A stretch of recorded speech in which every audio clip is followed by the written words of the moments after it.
Assalamualaikum warahmatullahi wabarakatuh. Guys, alhamdulillah ada kabar gembira buat kalian semuanya yang pengen berangkat umroh.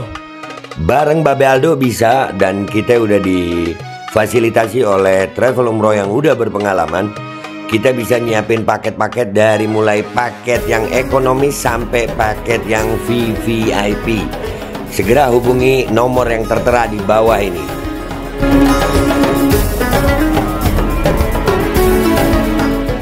Baik, Prof. Gus Mbak, mohon izin kita buka forum tanya jawab. Kita masih punya waktu agak longgar, lebih satu jam.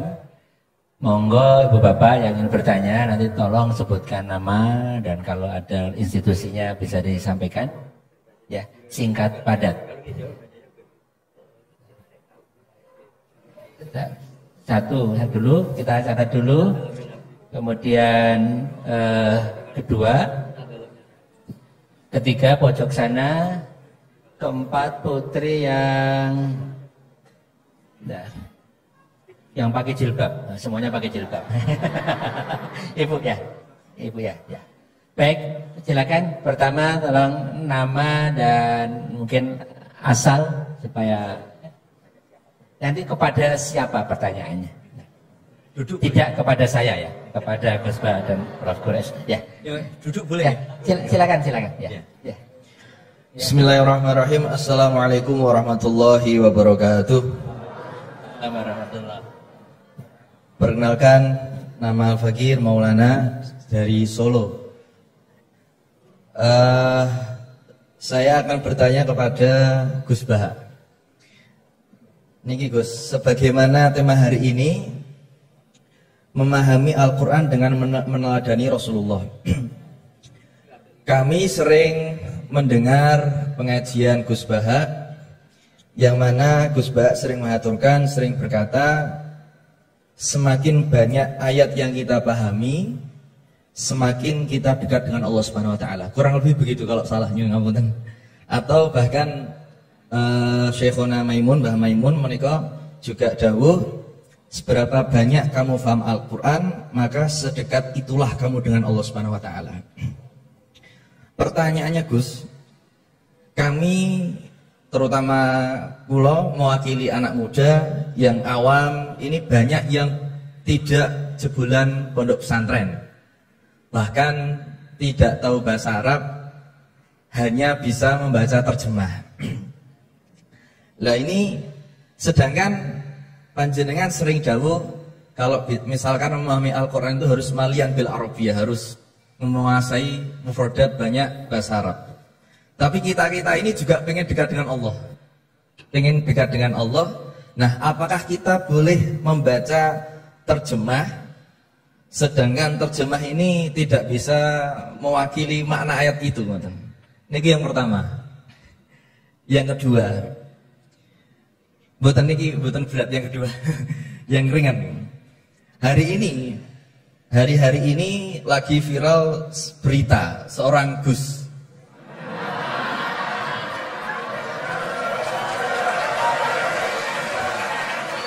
Mohon izin. Yang mungkin berceramah dengan kalimat yang kurang baik, mungkin diniatkan guyon tapi malah melukai hati orang lain. Tapi Masya Allah Gus Bah guyon tapi tidak pernah melukai hati orang lain.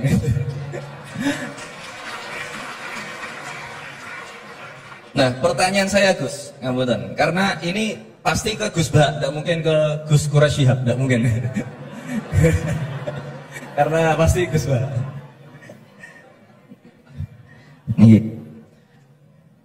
Sebenarnya sejarah panggilan Gus ini seperti apa gitu?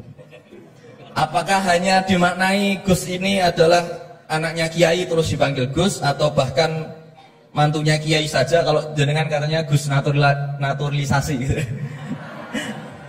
Atau Gus swasta atau apa itu, atau bahkan bukan siapa-siapa kemudian bisa dipanggil Gus, sehingga misalkan kita sekarang bisa ini berlomba-lomba menjadi Gus bareng-bareng, jadi terus pokoknya lomba-lomba.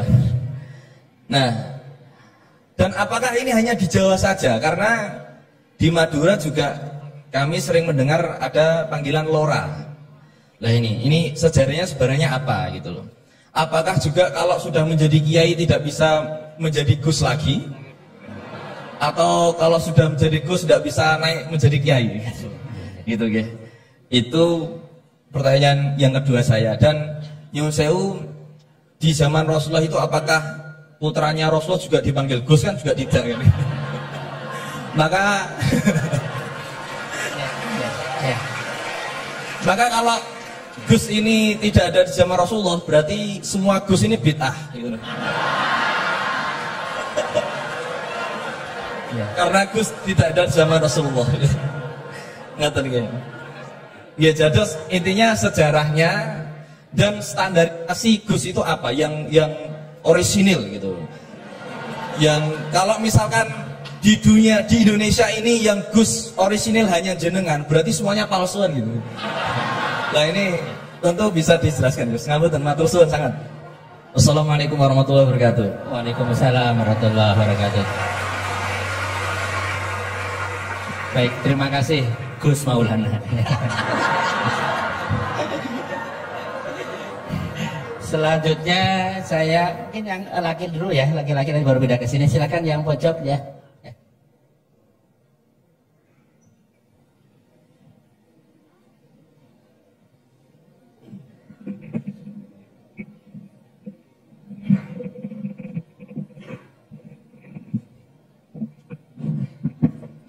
Assalamualaikum warahmatullahi wabarakatuh.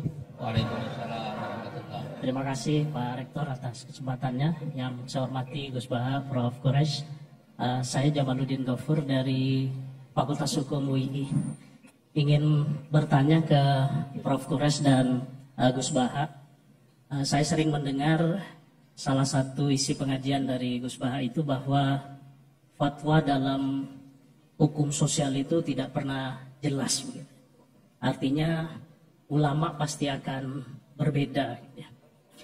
Nah, kami kebetulan di Fakultas Hukum, Gus, seringkali ditanya orang juga gitu, soal bagaimana hukum sesuatu. Dan dalam konteks hukum memang teorinya dan pendapatnya juga beragam. Gitu. Nah, kadangkala permintaan pendapat itu tidak hanya sekedar untuk diskusi, tapi bahkan sampai menentukan nasib orang gitu. Ini dihukum atau tidak. Nah, sehingga mohon penjelasan dari Gus Baha dan Prof. Quraisy kira-kira bagaimana panduan dalam Islam di tengah keragaman pendapat fatwa itu dalam kita memberikan pendapat atau keterangan-keterangan tentang hukum-hukum tertentu yang memang secara ilmu itu sangat beragam. Terima kasih. Assalamualaikum warahmatullahi wabarakatuh. Waalaikumsalam warahmatullahi wabarakatuh. Dan Boris ini 4 atau 2 dulu aja ya. Nanti baru kita lanjutkan biar nggak lupa ya. Ya, yang pertama Gus Ba, ini dari Gus Maulana tadi. Ini pertanyaannya, kan banyak yang tidak jebolan pesantren, tapi pengen dekat sama Allah. Boleh nggak baca terjemahan kira-kira gitu? Yang kedua tadi standar Gus yang orisinal ya. Kemudian yang kedua dari ini Gus Ghafur. Ini dosen dari Eva, ini untuk Prof. Quraisy dan Gus Baha. Ini panduan untuk memberikan pendapat hukum kira-kira gitu kan? Karena ada dosen hukum yang saksi ahli, ada yang ahli menjadi saksi. Jadi bedanya. Mohon berkenan dari Gus Baha ya. Ini yang provokatif dulu itu ya.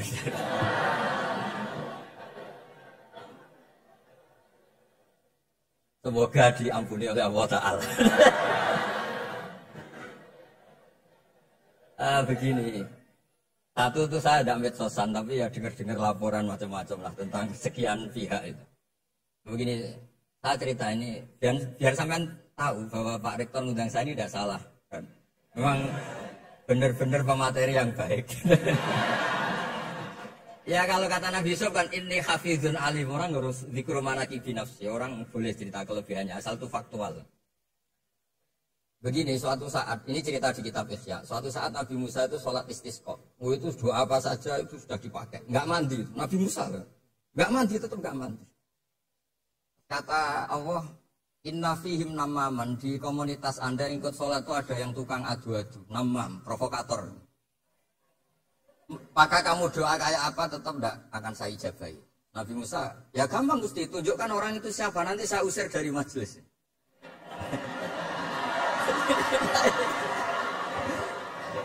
Jawabnya Allah itu lucu. Saya ini orang yang mengharamkan namam, mengharamkan namimah. Kalau saya menunjuk orang itu berarti saya juga namam. Intinya itu Allah terus mengabaikan sekian peristiwa namam. Jadi kalau pertanyaan provokatif terus kayak gitu tuh mesti diabaikan oleh Allah Ta'ala. Karena nanti repot itu. Repot. Memang saya termasuk Gus yang asli itu jelas sekali.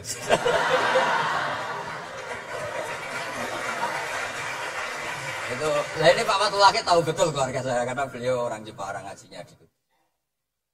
Ya, terus masalah fatwa tadi, fatwa sosial itu atau memahami pakai terjemah begini seperti yang dikatakan Pak Kures. Ada pegangan yang umum kayak sidik, amanat, tabligh, fatwa. Itu memang lewat terjemah nggak apa-apa. Tapi ada terjemah yang nggak mengganti bahasa Arab.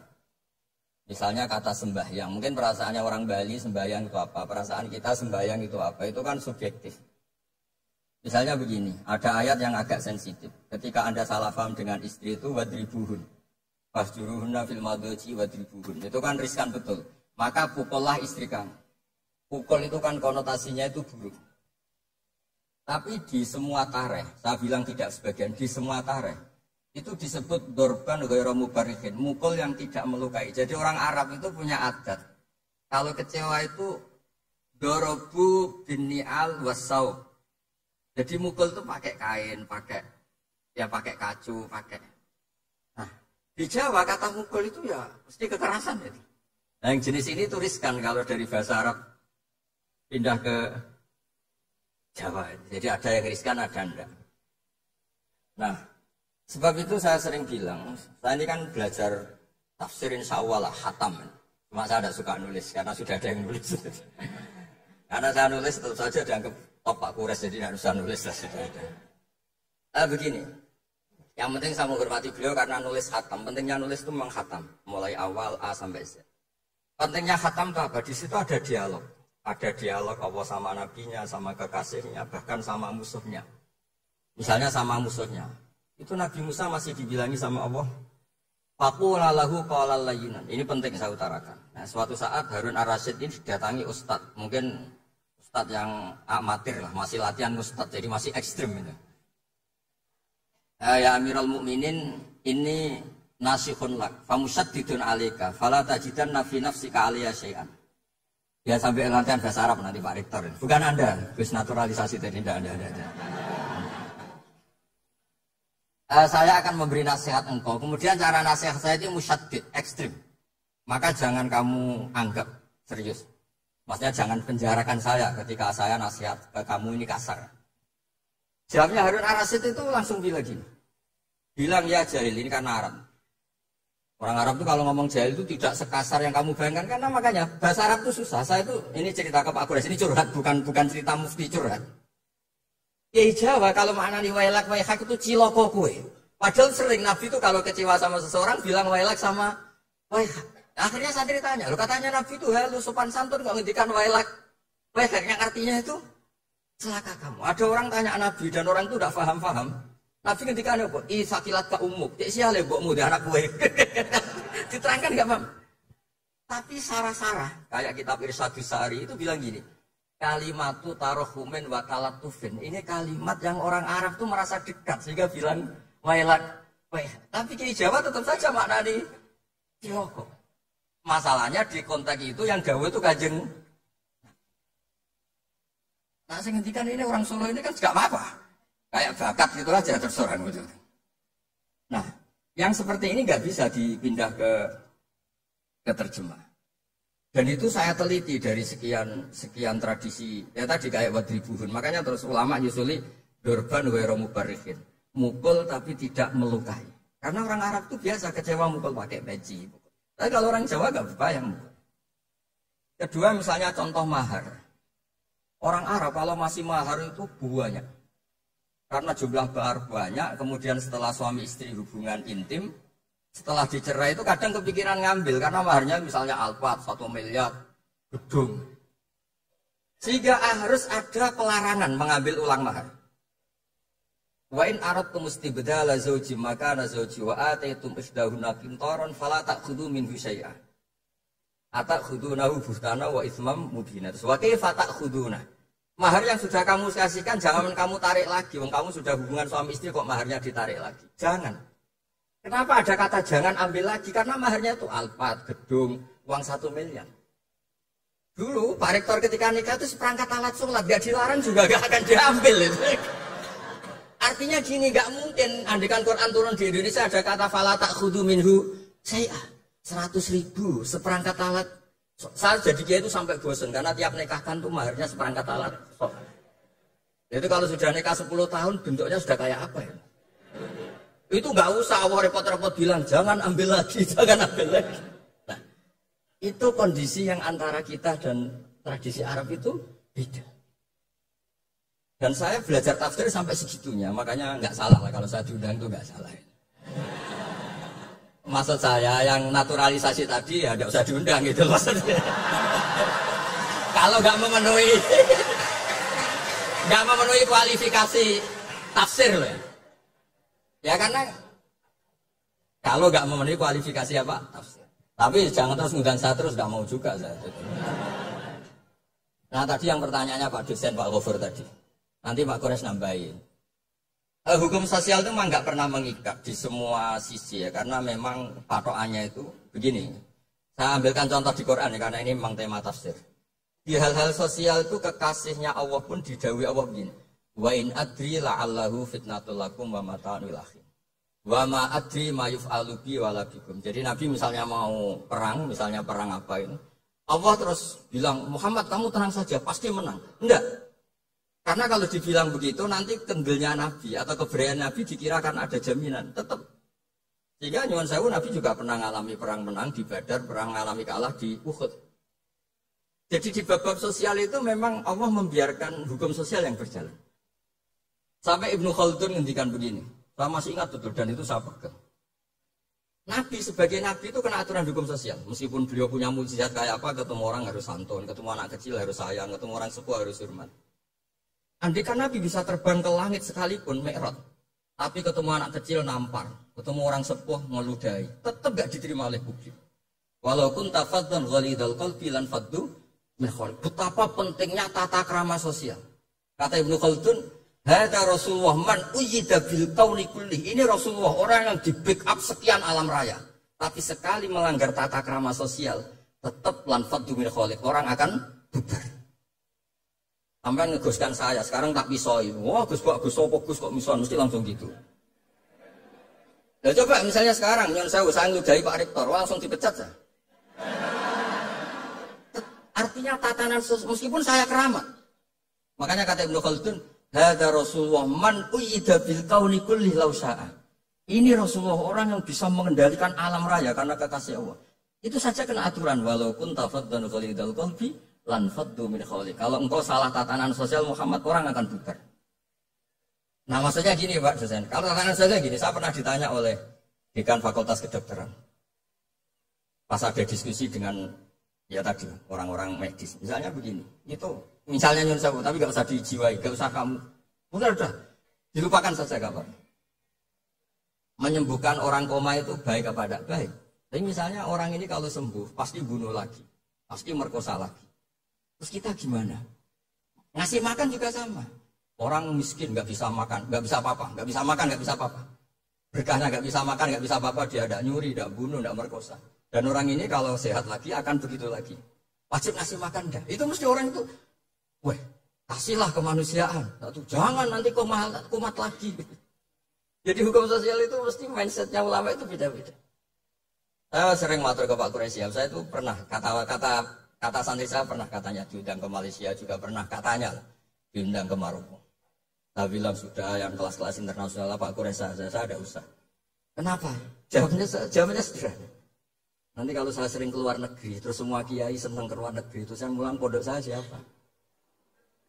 Wis guling-gilingan nak ning donya ora kiai desa sing alim kata satu maksudnya kiai desa tapi maca kitab ya cek bener rofa-rofa nasab-nasab.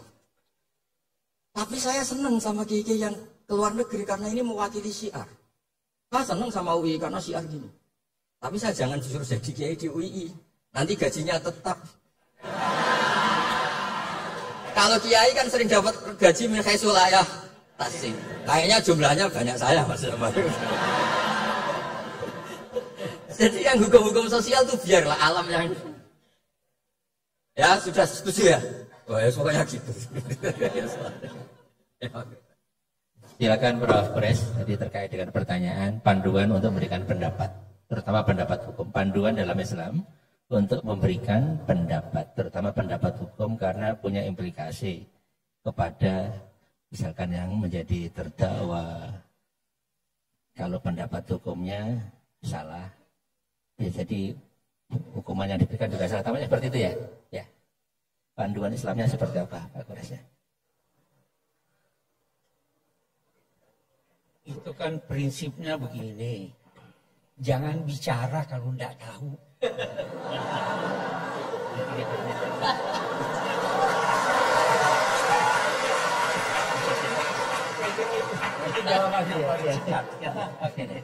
Terjawab.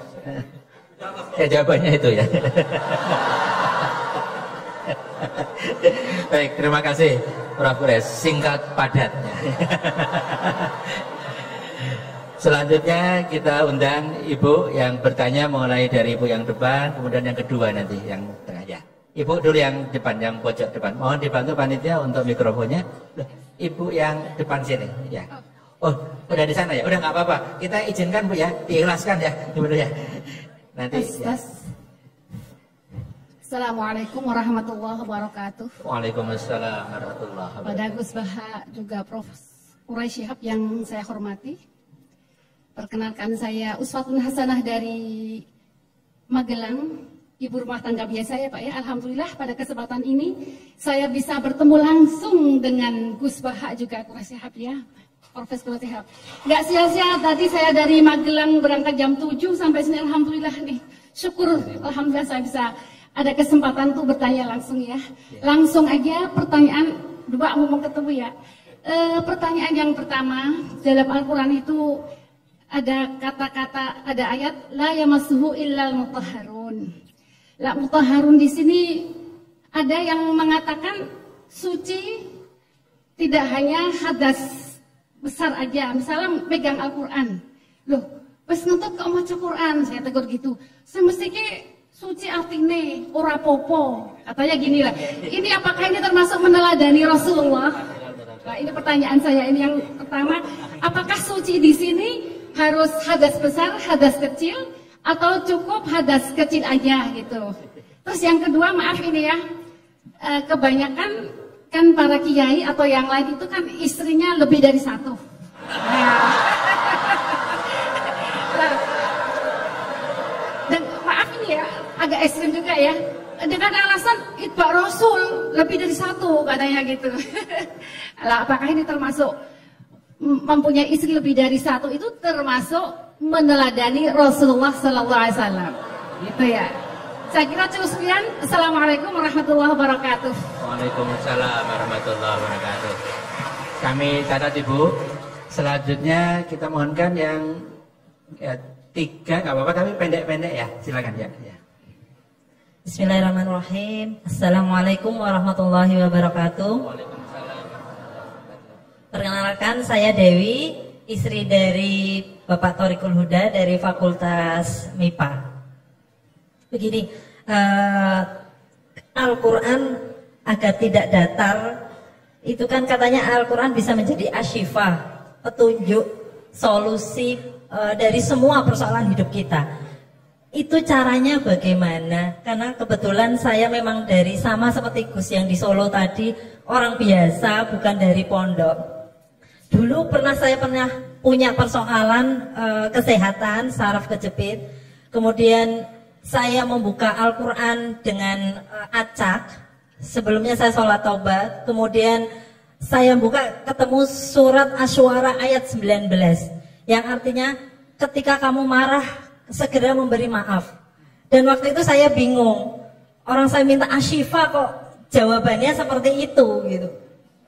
Ini implementasinya bagaimana? Tapi saya hanya menzikirkan ayat yang saya dapat itu sampai kurang lebih 2 minggu. Allah memberikan saya petunjuk. Saya diberikan persoalan anak, persoalan suami. Ini loh, ketika kamu marah, kamu harus segera memberi maaf. Dan ketika saya kurang lebih 2 bulan memperbaiki diri, saya tidak pernah marah. Alhamdulillah Allah ridho, saya sembuh dari saraf kejepit. Dan terus saya keterusan saya keterusan membuka Al-Quran ketika saya punya persoalan apapun. Bahkan ketika saya ada persoalan dengan suami, saya membuka Quran secara acak. Kemudian saya menemukan surat Al-Hajj ayat 19. Inilah 2 golongan mukmin dan kafir yang bertengkar.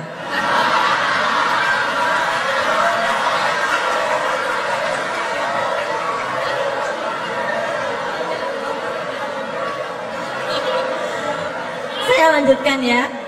Mereka bertengkar tentang Tuhan mereka. Bagi orang-orang yang kufur dibuatkan pakaian dari api neraka. Ke atas kepala mereka akan disiramkan air yang mendidih. Sewaktu saya dapat ayat itu tuh saya langsung makjeleb gitu. Saya nangis, ya Allah, ini yang kafir siapa?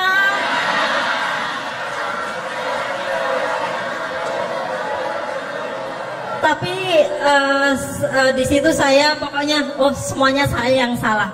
Saya yang harus memperbaiki diri. Nah kebetulan kurang lebih 1 minggu suami itu sering lihat YouTube Gus Baha. Alhamdulillah tiba-tiba cerita, Bun, saya dengar Gus Baha tuh intinya ada begini. Jadi saya, loh itu sama seperti ilmu yang saya dapatkan. Cuman beda orang. Ternyata kita mendapatkan ilmu tapi beda-beda gitu. Nah ternyata saya merasakan bahwa Al-Quran itu bisa menjadi asyifa, bisa menjadi petunjuk persoalan saya. Nah, pertanyaan saya itu, apakah cara ini betul, benar? Kalau untuk orang awam di sini, kalau kayak Prof. Quraisy sama Gus Baha kan ahlinya gitu, ahli tafsir gitu kan, mudah gitu menghadapi persoalan. Kalau orang awam seperti kita, bagaimana biar kita itu hidup tetap tenang ketika menghadapi persoalan, bahagia menghadapi persoalan. Mungkin begitu saja. Terima kasih. Wassalamualaikum warahmatullahi wabarakatuh. Assalamualaikum warahmatullahi wabarakatuh. Baik, terima kasih Ibu Dewi. Sekalian satu lagi Ibu yang pakai jilbab hitam. Ya.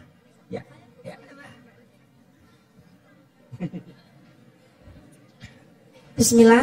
Assalamualaikum warahmatullahi wabarakatuh. Mohon maaf jika tadi saya tidak salah dengar ya, bahwa Prof. Quraisy mengatakan bahwa Rasulullah penjelmaan Al-Quran begitu. Nah, yang hanya sedikit yang saya nama, Bu.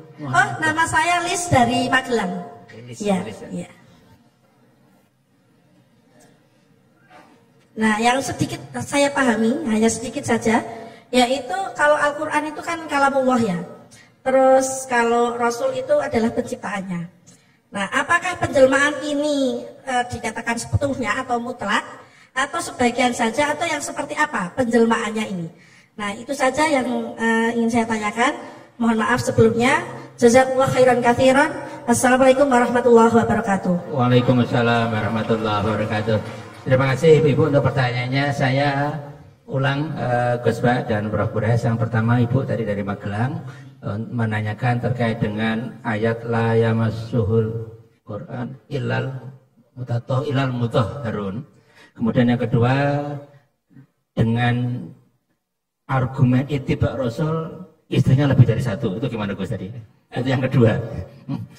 Ittiba Rasul itu seperti apa? Seperti itu. Kemudian yang dari Bu Dewi tadi terkait dengan apakah tafsir Al-Quran sebagai asyifa itu seperti apa? Kira-kira gitu.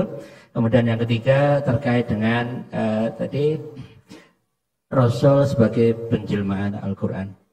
Ya, penjelmaan ya tadi. Ya, kita mohonkan Prof. Kures atau Gus Badil. Ya, ya, monggo. Ini jawab yang kok tadi kok tersangkanya hanya kiai, rata-rata kiai itu istrinya. itu selera lelaki, bukan selera kiai itu.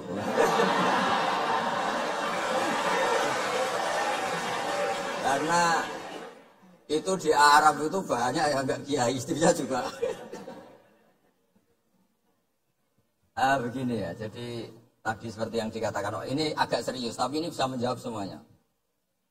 Agak saja, bukan serius banget, tapi agak serius, tapi bisa menjawab semuanya. Begini, ini saya hafalkan bukan berarti saya pinter, enggak. Memang ini konstitusi keilmuan, jadi saya hafalkan. Dalam kitab Sayyid Muhammad, termasuk ulama modern yang barusan wafat, beliau kenal sekali sama Sayyid Muhammad bin Alawi. Dalam kitab Manhajus Salaf fi Fahmin Nusus. Nanti ini kelihatan semua bisa menjawab. Wa kanat sunnatu Rasulillah sallallahu alaihi wasallam annahu yat'amu ma yajiduhu fi ardi wa yalbasu ma yajiduhu wa yarkabu ma yajiduhu. Terus di situ disimbolkan famanis ta'mala syai'an ya, atau famanis ta'mala ma yajiduhu fi ardi fa huwa al-muttabi' lis-sunnah. Kama annahu hajjal baita min madinati nafsi. Faman hajjal baita min madinati nafsi fa huwa al-muttabi' lis-sunnah. Begini, nanti ini menjadi konstruksi utuh ilmu tafsir. Nanti setelah ngaji ini Pak Rektor sah jadi kiai, karena ini sudah cukup lah untuk jadi kiai. Syaratnya jangan jejer saya. Nyari ibu-ibu atau mak-mak yang jadi korban latihannya, tapi jangan saya. Begini, misalnya tasaddaqa Rasulullah bidinarin. Nabi tentu zaman itu adanya dinar, nggak ada rupiah, nggak ada dolar. Itu zaman itu Imam Syafi'i langsung digenti, disamanin pakai alat tukar. Sehingga ketika kita sedekah pakai rupiah, itu juga niru Nabi ketika beliau pakai dinar atau dirham. Karena sama-sama ini alat apa? Tukar. Tasaddaqa Rasulullah bisa'in min tamrin, tasaddaqa Rasulullah bisa'in min aqid. Nabi sedekah pakai kurma. Sudah kita ganti saja pakai makanan pokok, sehingga kita sedekah pakai apa? Beras. Sebab itu kata Imam Syafi'i, yang wajib dizakati apa? Ya kuti ahlil balad. Bukan niru nas yang zaman Nabi. Nabi zaman Nabi ya yang disebut ya makanan-makanan Arab. Tapi semua ulama sepakat beras itu harus zakat. Karena ini kuti ahlil balad. Padahal Nabi nggak pernah menzakati apa? Beras. Nabi karena posisi di Madinah, mikotnya dari Dzul Khulaifah yang sekarang disebut Bir Ali itu. Tapi orang Mekah meskipun ikut Nabi, mikotnya misalnya kamu sedang di Mekah, ya mikotnya ke Tanim atau ke Jirona, atau orang Mekah sendiri nafsu Makkah di bab haji. Intinya itu tidak karena memaksakan ikut Nabi, terus orang Mekah mikotnya dari mana? Bir Ali. Jadi hal-hal seperti ini tuh di ranah ilmu tafsir sudah lazim. Nabi itu juga tentang poligami. Saya sering cerita, kalau kamu tidak berani poligami, jangan lalu nggak tahu logika poligami. Saya termasuk umat yang saya yakin husnudzon dicintai Rasulullah SAW. Karena saya itu sinau lama, bukan ingin jadi rektor, bukan, memang sinau untuk sinau. Juga nggak ingin jadi ketua MUI, ya enggak, mau sinau untuk sinau. Saya tuh kalau di rumah, niru Pak Kures, bikin teh sendiri, bikin kopi sendiri, karena saya ingin nggak terlalu dihormati. Saya tuh kesini tadi ya sama anak saya, pokoknya saya senang hidup kayak umumnya orang. Begini, kalau Anda tidak berani poligami atau suka poligami, Nabi itu oke sebagai percontohan, tapi sadarlah kamu itu tidak Nabi. Begini, saya sering bilang begini, Nabi itu orang baik. Berarti kalau punya istri satu, membentuk orang menjadi baik. Kalau membentuk orang baik satu baik, bentuk dua yang lebih baik, bentuk tiga lebih baik. Kebalikannya kita, atau kamu lah kalau bahasa kasarnya itu. Satu istri saja kamu bentuk dari baik menjadi tidak baik. Lah kalau dua malah kayak apa? Kalau tiga malah kayak apa? Gitu aja. Jadi fikihnya. Kadang-kadang orang baik itu nggak bisa ditiru karena tadi. Nolong orang baik satu baik, nolong dua lebih baik, nolong tiga. Tentu Nabi hubungannya dengan istrinya posisi yang membentuk, yang nolong, yang menjadikan solihah, yang menjadikan lebih baik. Tapi Pak ini apa ada jaminan seperti itu? Tapi ya jangan bilang, kalau gitu gak usah poligami, jangan. Wajah-wajah gini kan riskan yang lebih buruk misalnya. Ya sudah begitu saja. Jadi menurut saya itu makanya ini pentingnya fikih. Ada illatul hukmi. Ada logika apa? Jadi makanya ketika saya bilang orang yang suka humanisme, jangan terus anti perang. Meskipun kita nggak suka perang, suka damai. Saya Pak Quraisy suka damai, tapi jangan anti perang. Karena apa? Andai kan zaman kita dijajah kolonial Belanda, Jepang, terus kemudian kita bilang perang itu haram. Terus sama lonto monggo daerah ketemu Jepang ya monggo, kan ini lucu. Artinya gini, cerita-cerita perang Nabi itu secara akademik ada konteksnya, yaitu mempertahankan apa? Tapi jangan karena Nabi pernah perang, pokoknya yang benar itu perang, damai itu tidak ada hadisnya. Yang nggak ada itu bacaan kamu, bukan hadisnya. Ya jadi kira-kira gitu. Jadi yang wilayah Mas'ulil Mutahharun tadi saya sudah mandatkan ke rektor, itu wilayah sensitif. Ada yang bilang ini urusan NU dan MZU kata Pak Rektor. Ya lagi-lagi itu urusan tafsir ya. Wilayah Mas'ulil Mutahharun itu tidak boleh megang mushaf kecuali yang suci.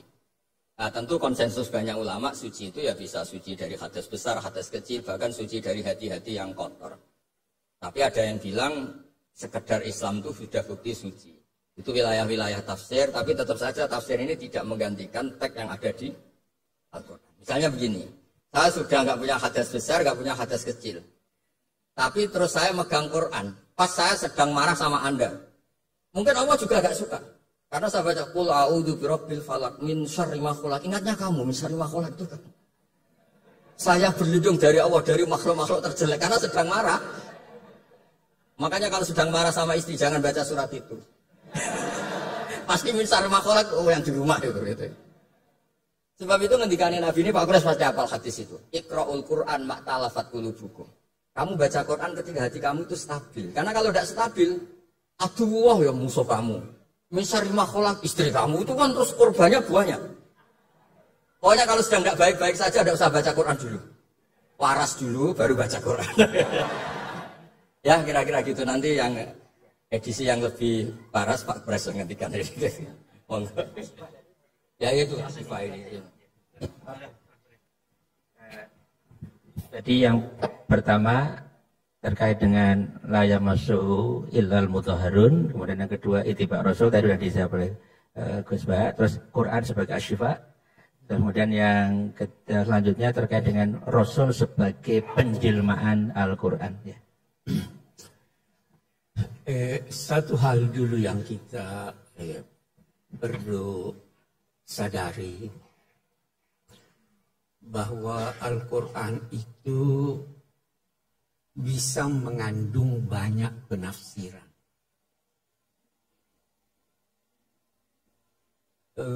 Karena itu sulit diterjemahkan. Yang kita bisa lakukan penjelasan umum tentang kandungan maknanya. Kita ambillah misalnya perintah wudhu.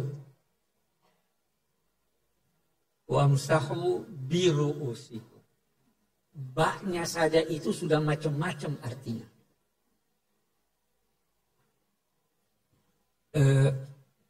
Demikian juga yang lain. La yamassuhu illal mutahharun, banyak pendapat.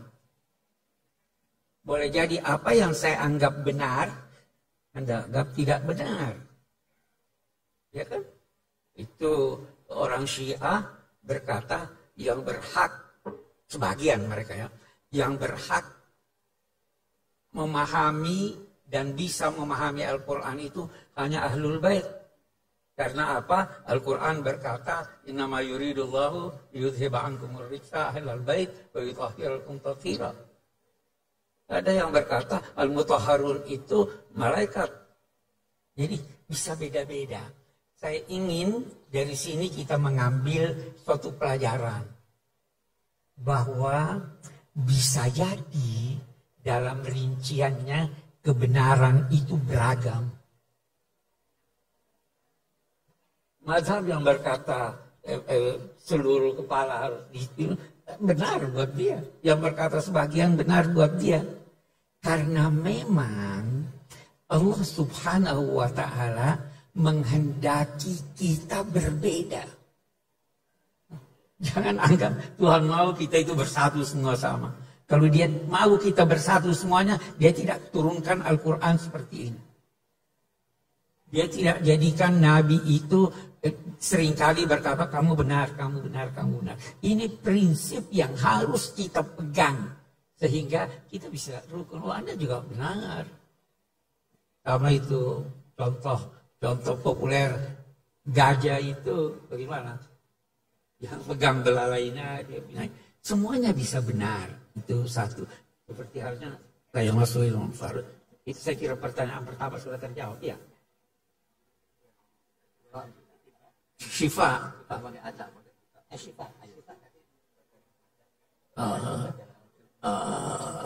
Saya tidak pakai itu. Ada orang mungkin berkesan begitu, tapi itu di Sulawesi Selatan, saya tidak tahu di Jawa. Itu kalau mau cari nama anak, itu buka Quran, kata pertama yang ditemukan itu dia anaknya. Jadi di sana ada namanya Sarik. Ada yang ada Sarik atau Sarik atau ya toh ada itu tidak dia namanya dolim ya toh itu tidak diajarkan oleh Nabi. Kita disuruh faham Al-Quran, bukan acak buka begini dan sebagainya. Tidak benar itu.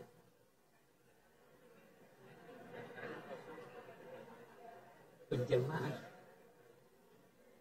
Oh iya. Saya kira kembali seperti tadi. Kita ingin fahami Al-Quran, lalu kita wujudkan pemahaman itu dalam kegiatan kita sehari-hari. Itu namanya kita menjelmakan. Nah, dan karena kembali lagi, karena pemahaman bisa beda-beda, maka toleransilah orang yang berbeda. Kita bisa bicara banyak soal ini, tapi saya akan ambil secara singkat. Kita di Indonesia, kita beda-beda kan? Tapi ada yang mempersatukan kita. Lebih-lebih umat Islam, ada yang mempersatukan. Yang mempersatukan kita di Indonesia itu ketuhanan yang Maha Esa. Iya kan? Semua kita. Yang mempersatukan umat Islam itu tauhid. Kemarin saya ada hadir satu diskusi, ada yang berkata begini Gus Baha, yang tidak sholat itu kafir. Saya tanya dia, bagaimana caranya orang masuk Islam? Dia bilang 2 kalimat syahadat. Kalau seandainya dia ucapkan 2 kalimat syahadat setelah subuh jam 8 pagi. Dia meninggal jam 11.30 sebelum zuhur. Dia dinilai muslim atau tidak? Dia muslim. Sholat tidak menjadikan orang kafir. Dia menjadikan berdosa besar. Ya kan? Itu satu. Yang mempersatukan kita itu ketuhanan yang Maha Esa sebagai bangsa. Penafsirannya bisa beda-beda. Jangankan antara Muslim dan Kristen, antara Muslim aja penafsiran ketuhanan yang Maha Esa itu sudah beda. Nah, bagaimana caranya kita mewujudkan, menjelmakan ini? Mari kita bersangka baik pada Tuhan. Saya beri contoh. Saya mengundang 10 orang ke rumah saya. Saya kasih alamat. Silahkan datang jam 12 siang kita makan siang. Tibalah 3 orang sebelum jam 12. Welcome, ahlan wa sahlan. Tiba 5 orang terlambat. 2 orang tidak mau datang.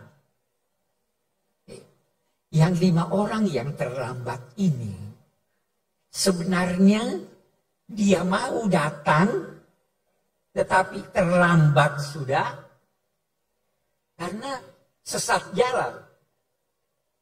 Dia datang pada saya, apa saya tolak dia? Dia kata, pergi. Atau saya kata, kenapa lambat? Saya mau datang Pak, saya tidak tahu jalannya kesesatan. Tidak mungkin saya tolak. Nah, begitu juga Tuhan menurut hemat saya. Kita, antara sama Muslim, boleh jadi kita salah jalan tuh. Orang Kristen juga, kita nilai salah jalan. Dia nilai kita salah jalan. Oke deh, tidak usah bertengkar. Kita nanti, Tuhan lebih tahu dari kita. Tuhan maha baik. Dia bisa memaafkan orang yang bersalah. Apalagi orang yang mau pergi tapi salah jalan. Itu titik temu kita. Itu salah satu bentuk dari penjelmaan kalimat tauhid itu. Kalau Anda mau bertengkar Mu'tazilah dengan ini punya sifat atau tidak sifat, banyak sekali. Bisa salah, tapi Tuhan Maha Pengasih, Maha Penyayang. Jadi penjelmaannya seperti itu. Selama itu dimungkinkan oleh kata Al-Quran, oleh ayat Al-Quran, kita terima aja walaupun kita beda pendapat. Sebab kalau tidak, bertengkar tidak ada habisnya. Saya kira itu menyangkut penjelmaan. Baik, terima kasih Prof. Quraisy. Gus Pak Prof. Satu sesi lagi dibolehkan? Cukup ya? Oh cukup ya? Kita. Cukup. Sampai setengah 12 kan? Ya. Oke, kita sampai setengah 2 12. pertanyaan gitu nggak apa-apa ya. Tapi singkat padat ya Bapak. Singkat padat, tengah 12 kita.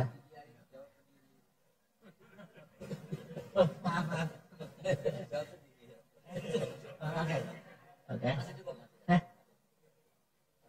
Masih? Oke. Ya. Baik Ibu Bapak, 2 pertanyaan singkat padat ya. Saya yang belakang sana pakai peci ya. Bentar. Ya, yang Anda ya, 1. Kemudian Ibu karena 1 ya. Ya. Ya. Baik, mungkin singkat padat mohon izin ya. Ya. Ya.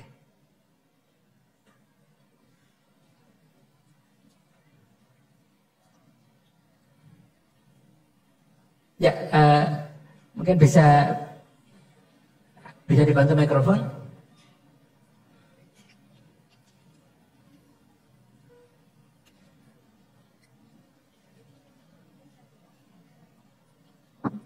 Ya, silakan. Assalamualaikum warahmatullahi wabarakatuh. Waalaikumsalam. Nama saya Indra Lukman dari Universitas Kiai Haji Ahmad Siddiq Jember. Di sini saya ingin bertanya terkait bagaimana bagi umat yang awam untuk mengkontekskan atau merelevansikan sebuah ayat pada fenomena yang terjadi di era modern ini, Gus. Saya ingin bertanya ke Gus Bah serta Gus Kiai Prof. Quraisy Shihab, yang dimana fenomena ini yang saya kaji terkait fenomena Dark Syndrome, yang dimana Dark Syndrome ini merupakan sebuah kondisi ketika kita berada di depan orang lain itu kita merasa baik-baik saja, namun sebenarnya kita itu dalam tekanan batin yang sangat luar biasa. Nah juga saya menemukan ayat yang dimana terdapat pada Quran surah Al-Baqarah ayat 42, yaitu wala talbisul haqqa bil batili wa taqtumul haqqa wa antum ta'lamun, yang dimana janganlah kamu campur adukkan kebenaran dengan kebatilan dan jangan pula kamu sembunyikan kebenaran sedangkan kamu mengetahui. Bisa dibantu mikrofonnya agak jauh sedikit karena kami nggak dengar. Ya, jangan terlalu dekat ya. Ya. Oke. Jadi bagaimana kita cara mengontekskan ayat Al-Quran dengan fenomena yang terjadi di era modern ini, Gus? Mungkin itu saja. Kontekstualisasi, baik. Kita cara dimana kontekstualisasi ayat Al-Quran gitu ya? Oke. Dalam sebuah permasalahan. Ya. Baik, terima kasih. Pertanyaan satu lagi, Ibu. Ya, sana ya. Singkat padat, mohon menyebut nama ya. Assalamualaikum warahmatullahi wabarakatuh. Nama saya Esti Wahyuni. Saya dari Lombok. Saya dari Lombok, Gus. Ini pertanyaan untuk Gus Baha. Gus, saya sekitar 3 bulan yang lalu saya pergi menghadiri akad nikah di bawah kaki Gunung Rinjani. Di sana mempelai orang tua mempelai perempuan tidak mengizinkan anaknya untuk tidak akad dengan cara Rasulullah. Baik akadnya, baik bahasanya, baik caranya, semua dipisah. Tapi karena mempelai laki-laki tidak mengerti, akhirnya sampai sore diajarkan, lalu diajarkan dengan baik, akhirnya ditunda karena tidak sesuai dengan tata cara Rasulullah dulu. Itu namanya desanya Sembelia kalau nggak salah. Jadi kami pulang dengan akhirnya batal acara itu. Itu yang pertama, Gus. Ini untuk Profesor Tuan Guru Kiai Tuan Guru Quraisy Shihab. Saya sungguh penggemar berat sampean, Prof. Untuk Prof Quraisy Shihab, apa yang sebaiknya dalam rumah tangga? Apakah tetap bertahan dalam pernikahan atau tetap bertahan dengan kesabaran, dengan harapan bahwa suatu hari suami akan menjadi lebih baik atau tidak begitu? Tetapi apakah bertahan dan tidak itu, maksudnya bertahan sampai mencapai titik lelah atau bertahan dengan penuh harapan tentang perubahan itu. Ini terakhir untuk Gus Baha. Ayah saya 76 tahun, Gus. Dia penggemar berat Gus Baha juga. Sebaiknya mungkin kalau di YouTube jangan terlalu banyak bahasa Jawa.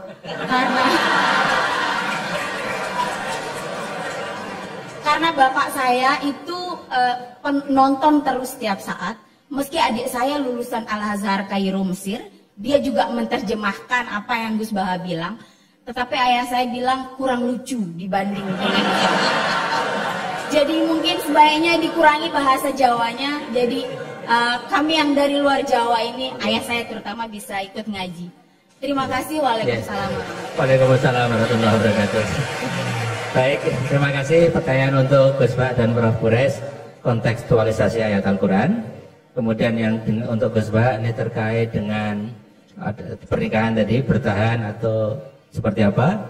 Kemudian yang untuk Gus Baha lagi ya, jadi saran. Baik, mohon dipersilakan Gus Baha. Ya. Bismillahirrahmanirrahim. Tadi siapa? Mbak Esti siapa? Esti Wahyun. Lombok ya? Oh ya. Jadi begini, kalau nikah itu tidak harus memaksakan persis seperti yang dipraktikkan Rasulullah SAW. Itu harus diberi pembelajaran. Dulu itu ada sahabat namanya Abdurrahman bin Auf. Itu lapor ke Nabi ya setelah nikah. Beberapa sahabat juga menikahi perempuan yang di luar panduan Nabi. Jadi Jabir itu anaknya Abdullah, punya saudara putri banyak. Dia tahu kalau panduannya Nabi itu halla bikron tula ibuha wa tula ibu. Ya kalau kamu nikah bisa mungkin tuh yang perawan. Karena perawan itu masih lucu. Kalau sudah mama kan wah garang. Misalnya. Tula ibuha itu bisa lucu, bisa mula abah. Kalau mama diajak mula abah kan mintanya mahal-mahal. Kalau masih perawan mungkin balon 10.000 sudah cukup gitu. Dan Nabi memang ngendikan halla bikron tula ibuha wa tula ibak. Terus sampai ngendikan fa'inal jariyah ardolil yasir. Karena kalau fa'inal bikro itu ardolil yasir. Kalau masih perawan itu sedikit-sedikit harta sudah cukup itu. Kalau sudah mama kayaknya alhamdulillah tidak cukup. Tapi tidak cukup itu juga bagus. Ini bukan menghina mama, justru bagus. Mau kebutuhannya banyak dikasih sedikit, memang harus dikomplain itu, memang harus dikomplain. Nah begini, ternyata Jabir ini menikahi janda. Ketika nikahi janda, Nabi tanya, kenapa engkau nikahi janda? Panduan saya itu perawan.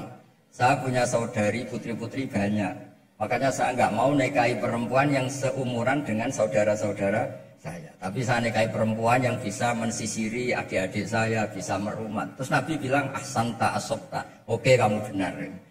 Itu bukti bahwa di hal-hal sosial itu yang dikenal Nabi itu bisa dinego, bisa dinego. Jadi beberapa sahabat juga nikah, nggak dihadiri Nabi, bahkan Nabi taunya terlambat. Ada sahabat matur, "Oh, kamu kok tersenyum-senyum kenapa?" Habis nikah ya Nabi. Terus, "Kam sukta ilaiha, kamu ngasih mahar berapa?" "Wasna nawatin min dahabin." Ini sekitar gini. Terus Nabi ngendikan, "Aulim walau bisatin." Ya kamu harus ada pesta-pesta kecil lah supaya teman-teman kamu tahu. Jadi selalu ada ketidaksempurnaan dalam nikah. Yang penting itu sah. Itu harus dilatih berkali-kali. Karena kalau nggak dilatih itu dikira syarat-syarat ideal atau kesunatan dikira itu syarat apa? Sah. Misalnya a'linu hadza nikah wadribuhu biduf waf'aluhu fil masjid. Nikah itu harus dimaklumatkan, lakukan di masjid dan pakai terbang. Itu sahabat tahu semua, ulama tahu semua. Beberapa itu tidak syarat sah, tapi cukup sebaiknya begini, sebaiknya gini. Kalau Dan itu banyak sahabat yang zaman itu pun nggak nikah di masjid, juga nggak pakai terbang. Nah, itu peranannya ulama, itu namanya istihad. Orang bisa, kalau dalam bahasa usul fikih namanya tangkihul manat. Apa yang dilakukan Nabi kita seleksi, ini hukum, apa adat, apa kebutuhan, apa kasuistik. Yang dicontohkan Pak Kores tadi, ada orang kasuistik tadi, kayak Abu Sufyan itu rojulun misik. Hindun itu istrinya. Ya Rasulullah, ini Abu Sufyan rojulun misik. Ini lelaki ini pikir sekali. Gak pernah nafakoi saya, apa saya boleh mengambil tanpa pamit. Terus Nabi ngendikan, Khudi mayak fiki bil ma'ruf. Kamu ngambil saja secukupnya. Nah, kan nggak mungkin Nabi mentoleransi ngambil tanpa pamit.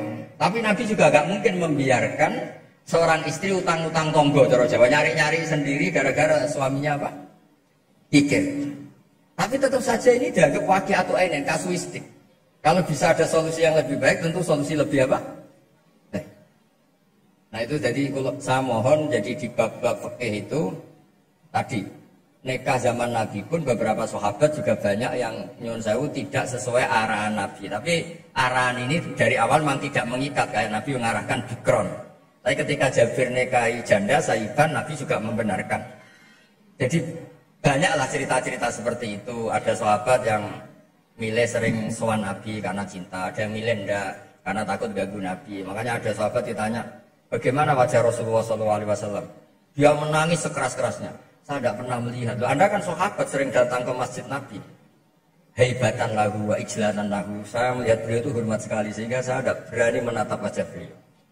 Ada yang saking sengaja Nabi melihat Nabi terus. Itu kan wilayah-wilayah sosial.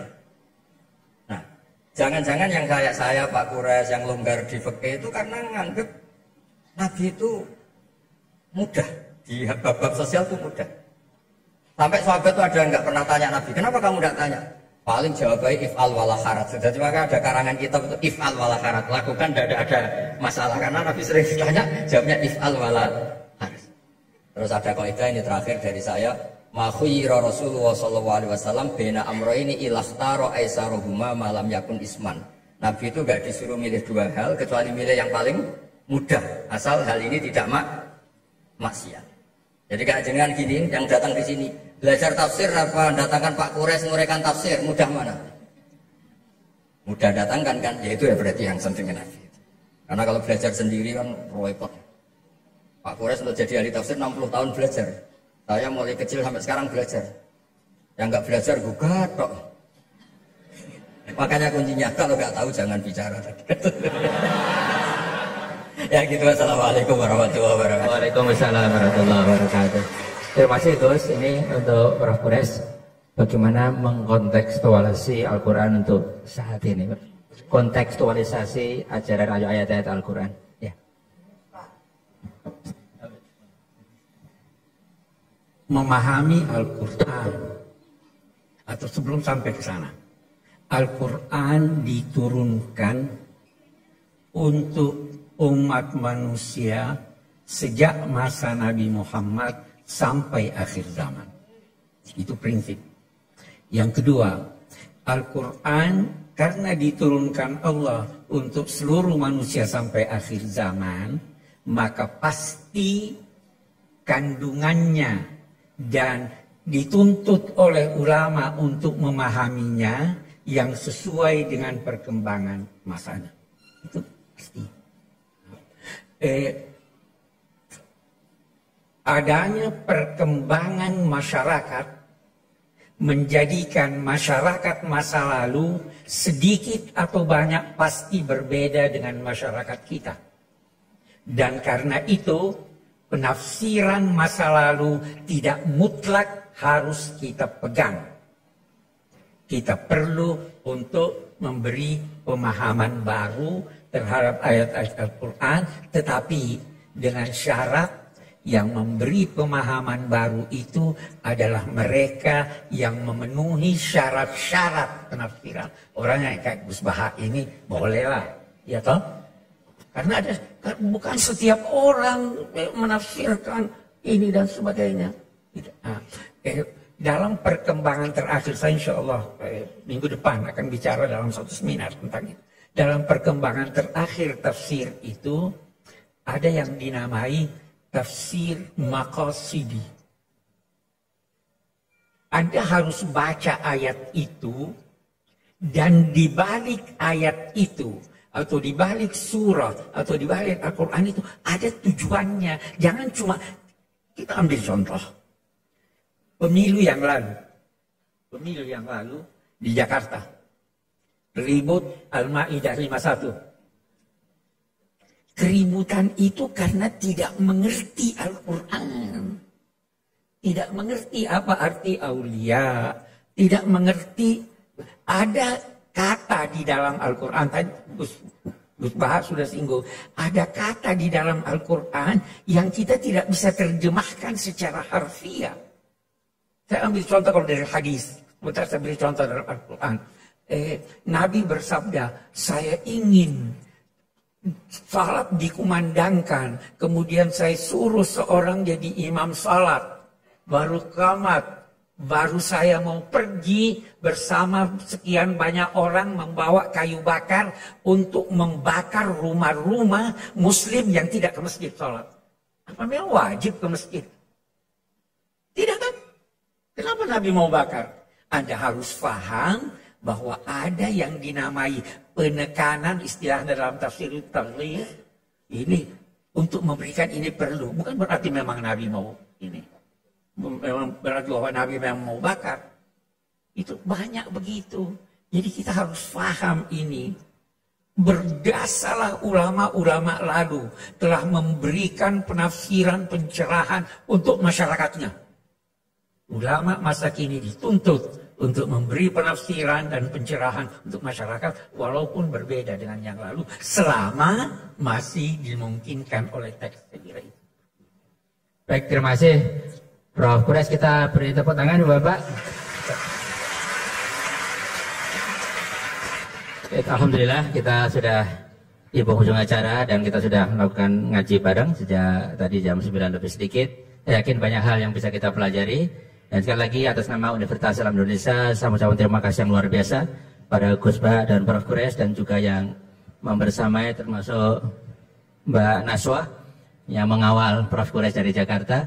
Dan juga pada tamu-tamu kehormatan yang hadir di sini, baik dari UI maupun luar UI, ada pimpinan dari USM Universitas Semarang, ada beberapa hadir, kemudian ada dari Yayasan, ini Pak Sekretaris Pembina Yayasan hadir bersama kita, dan juga beberapa bersama jamaah, dan juga Pak Hafidh Asrom, beliau adalah DPD dari DIY periode yang lalu, beliau dekat dengan UI, orang Jepara juga Bapak. Dan Bapak semuanya yang mohon maaf tidak bisa saya sebut satu persatu tanpa mengurangi rasa hormat. Mari kita syukuri hari ini dengan membaca hamdalah bersama-sama. Alhamdulillahirrabbilalamin. Mohon maaf jika ada yang kurang berkenan. Wassalamualaikum warahmatullahi wabarakatuh. Al-Qodi kembali hadir. Baju koko kesayangan Anda kini sudah tersedia kembali. Untuk pemesanan hubungi nomor di atas. Dengan desain yang semakin modern dan bahan yang semakin nyaman. Al-Qodi siap menemani ibadah dan aktivitas sehari-hari Anda. Dapatkan koleksi terbaru Al-Qodi sekarang juga.